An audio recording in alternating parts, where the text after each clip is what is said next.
All right, we are here doing some more of these function tables. So we've got function tables here, and we are looking at doing some table values. We have here some table values that were given, so numbers from anywhere from 0 up to 5 for our x. We're going to substitute them in here, and in this case, we're going to square that number, and then we're going to add 5 to it.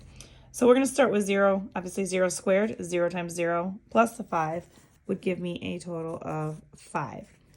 1 squared is 1 times 1, which is 1, plus 5 is 6. 2 squared, 2 times 2 is 4, plus 5 is 9. And then we have 3 here.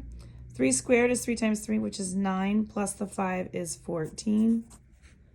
4 squared, 4 times 4 is 16, plus 5, which is 21.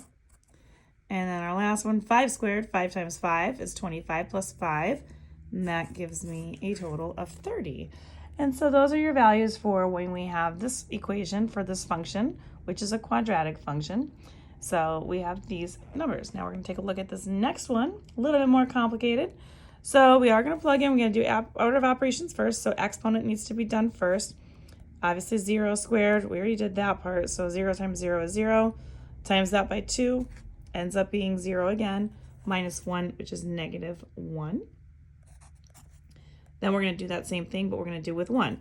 1 squared, 1 times 1 is 1, times 2 is 2, minus 1 is a positive 1.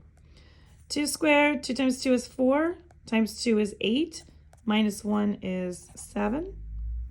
3 squared, 3 times 3 is 9, times 2, which is 18, minus 1, which is 17. And then we're going to do the next one. 4 squared, 4 times 4 is 16, times our 2, which is going to be 30. Oops, sorry.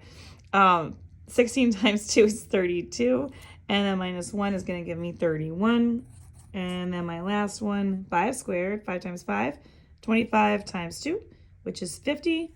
Minus 1 gives me a 49 for a y value.